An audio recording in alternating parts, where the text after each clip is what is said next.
Hello students, our next topic is acceleration due to gravity. So acceleration due to gravity is the acceleration produced in a freely falling body due to the gravitational force of attraction of the earth. Means, let us say that this is the earth, and if I have some mass m,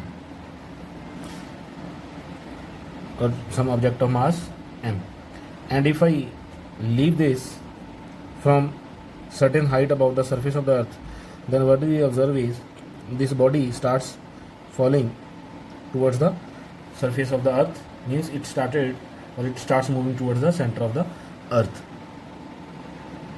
due to the force of attraction between the two masses. Let us say that the mass of the earth or the mass of the planet, we can say now. So this is mass m and its radius is capital R. Now, due to the force of attraction between these two, means Newton's law of gravitation or Newton's force of gravitation, this mass will be attracted towards the earth. Then due to this force, this body continuously accelerate. So the motion of this freely falling body towards the earth becomes a uniformly accelerated motion, So this mass starts moving freely with uniform acceleration. Freely move towards earth, move with uniform acceleration towards the earth. So this is called as the acceleration due to gravity, and this acceleration due to gravity is due to the force of attraction between earth and the mass. And this was the discovery made by scientist Galileo. So he studied the motion of some bodies, and he concluded that every body travels or starts or moves with a uniform acceleration towards earth, irrespective of its size and shape and mass also. So means this acceleration does not depend upon the mass, size and the shape of the body. Means two bodies of same mass, of different masses, are if released from certain height, then they will reach the surface in same time if there is no resistance to the fall of the body. So this acceleration due to gravity is represented by g. Its symbol is g, and since it is acceleration, so its unit is meter per second square. And we already know that this is a vector quantity, so it is a vector quantity, and its direction is vertically downwards.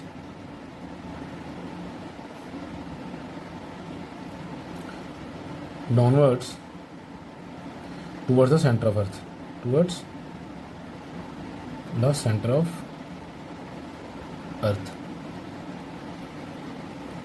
Now we have to find the relationship between small g and small g. So now we will talk about the relationship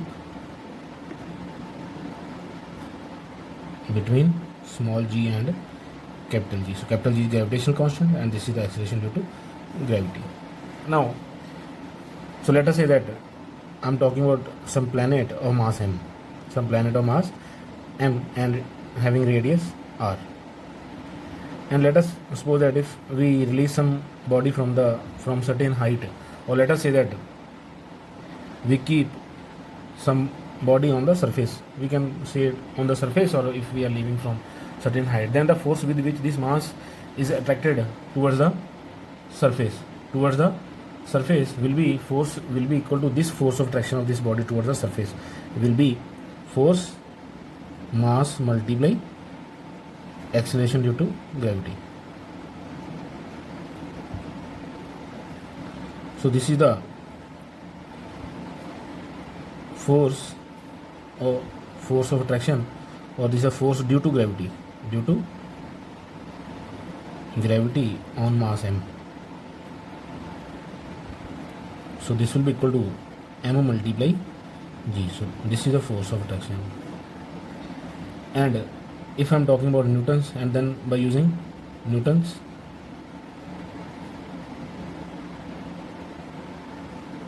gravitational law, the attractive force, so Newton's attractive force will be equal to g multiply m over r square.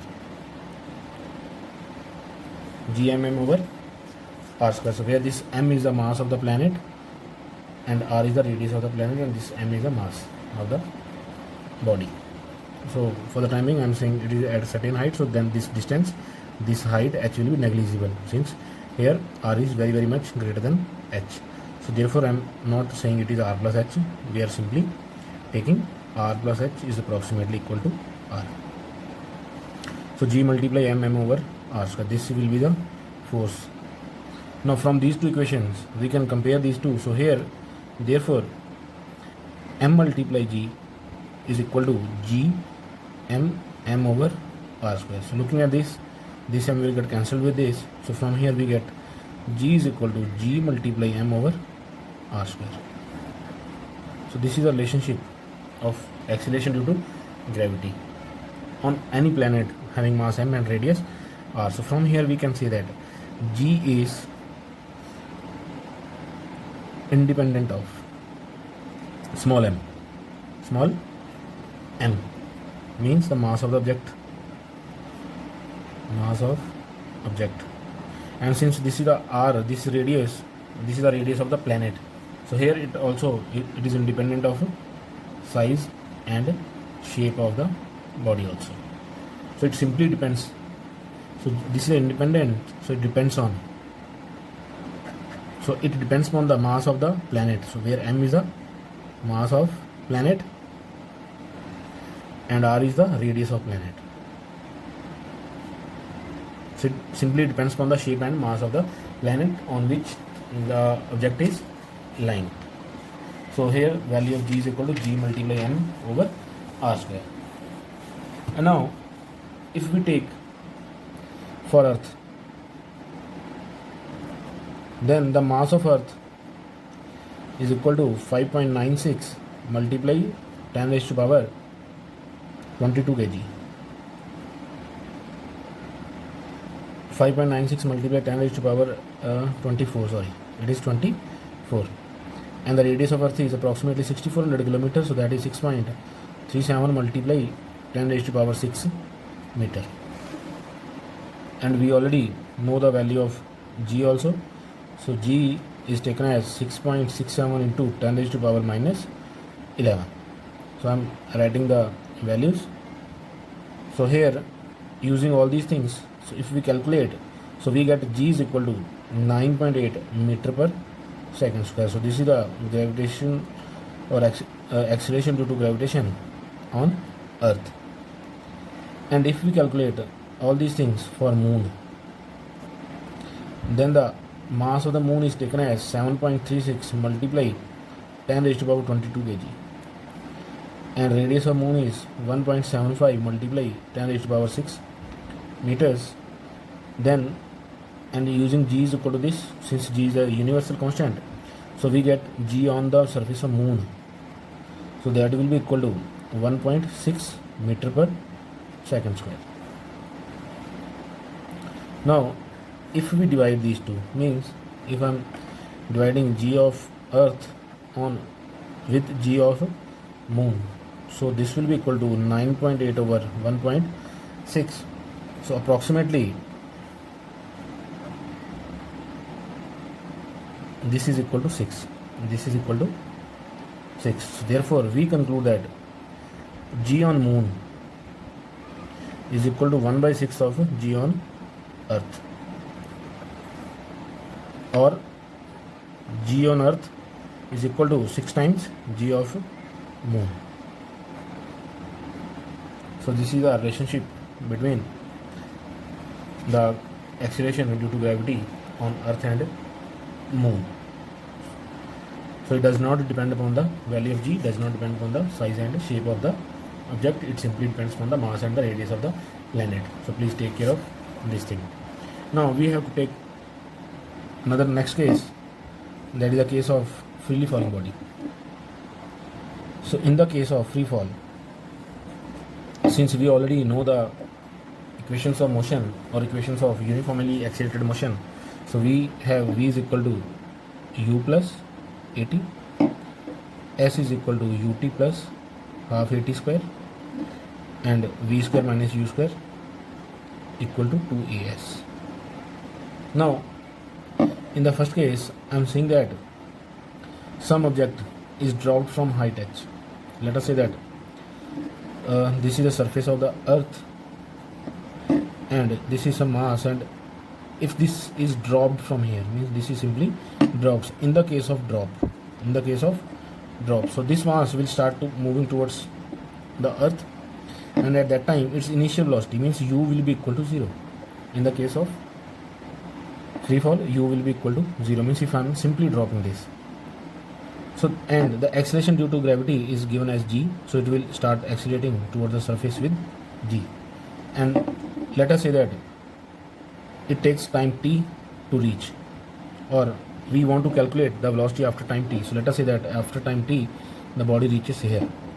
So after time t, so here time is equal to 0 and here time is I'm taking as t. So here velocity will be equal to v. So then the velocity at time t, so first equation will become v will be equal to u, so u is 0, so it will be equal to gt. So this is the velocity after time t in the case of free fall. Then the height with which this body will fall, means if this time this height from here to here, this height is h, or if the body drops through height h, so from here to here the height is h, so the body will fall by height h is equal to half multiply g t square. And the third relation, that will be equal to v square equal to 2gh. 2gh. This is the case of simply dropping off a body from certain height. Now, if the same body is thrown, in the second case, I am saying that the body is thrown downwards.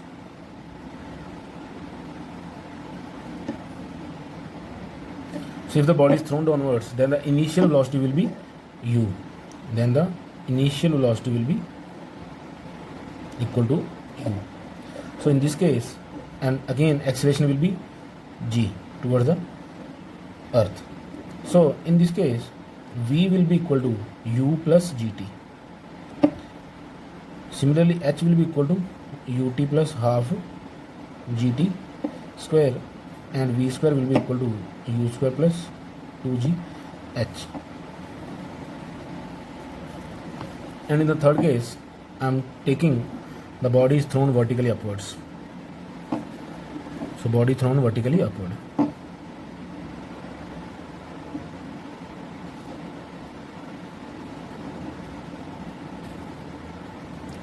Since the body is thrown vertically upwards, so it will have some initial velocity. So the initial velocity will be u. And for the upward motion, the acceleration will be minus g. Acceleration will be minus g. So now, taking all these things, what we get? So in the first case, the velocity of the body after time t will be v is equal to u minus gt. And similarly, h will be equal to ut minus half gt square, and v square will be equal to u square minus 2gh. And one more case in this we have to talk about. So at highest point, the body will stop, and then its velocity will change its direction. Means let us say that if some mass is thrown vertically upward, then it will reach some height here, and then from here it will start moving towards the earth. So let us say that at this point, so its final velocity will become equal to 0, and the height is, I am saying now, h maximum. So now the time taken from here to reach the highest point, if the vertically thrown velocity, or if the body is thrown vertically upward with the velocity u, then the time taken to maximum height, so time to reach h max will be equal to u over g,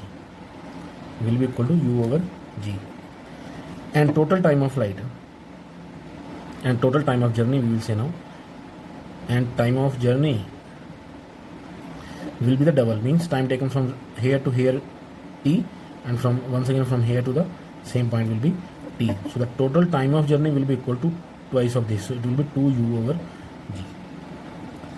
And the maximum height reached by the body, and the maximum height reached by the body will be equal to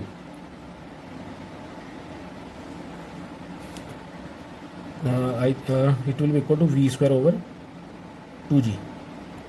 So maximum height, h maximum. So using this relation, this one, so at the highest point v will be equal to 0. So using this relation, u square minus 2gh, so h will be replaced by h maximum, so it will be u square over 2g, u square over 2g. So this is the maximum height reached by the object.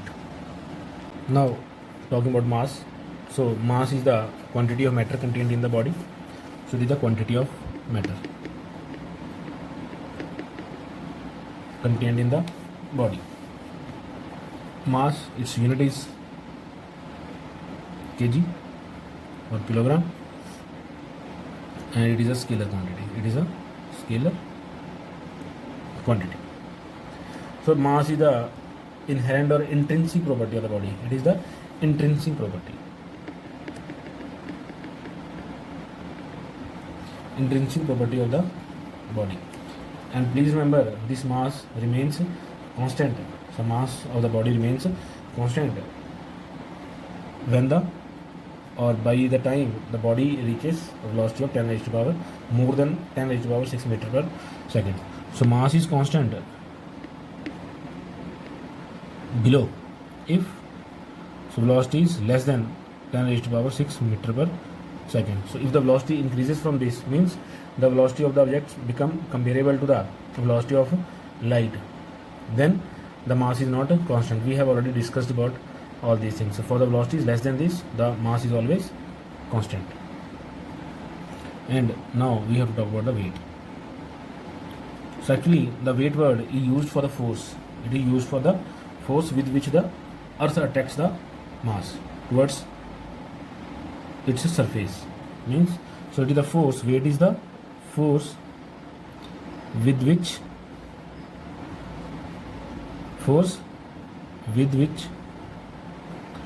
the earth attracts the mass.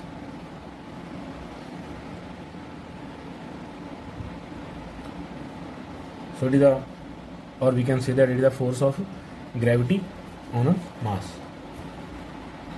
and it is a vector quantity. Now since it is the force, so it will be a vector quantity. So it is a vector quantity, and SI unit of weight is Newton, and SI unit is, so since once again it is a force, so SI unit is Newton, and we already know the CGS unit of force, that will be dyne. So the relationship between these two also we know.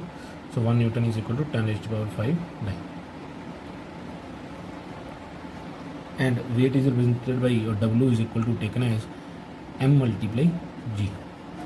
So weight of the body is equal to mg. So these are the things that we should remember. Now very important thing, the value of this G.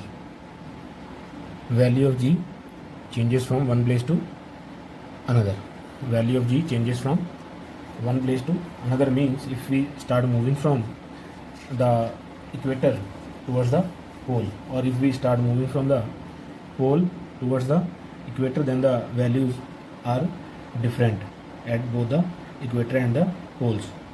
So the value of G at poles is slightly greater than the value of G at the equator, or the value of G at equator is less than the value of G at the poles, and its mean value is taken as 9.8 meter per second square. So since the value of G is not constant, so weight of the body may change from one place to another place, but the mass remains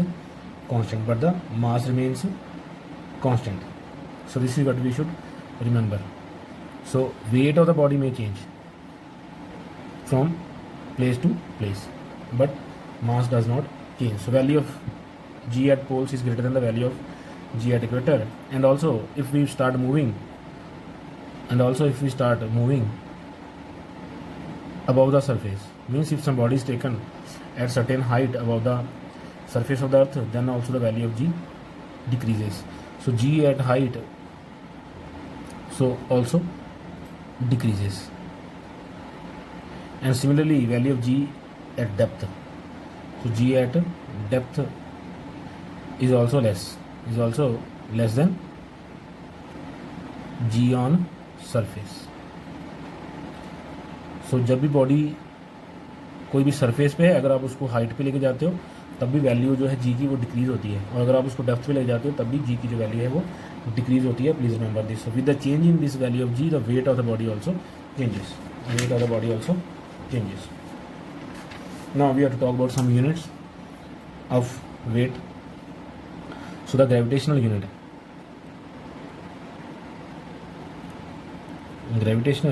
unit is kgf. It is kgf, or this is mks system. So this is called as kilogram force. So 1 kilogram force is equal to 9.8 Newton. So what is now 1 kilogram force? So 1 kilogram force is the force due to gravity on a mass of 1 kg. So 1 kilogram force is the force due to gravity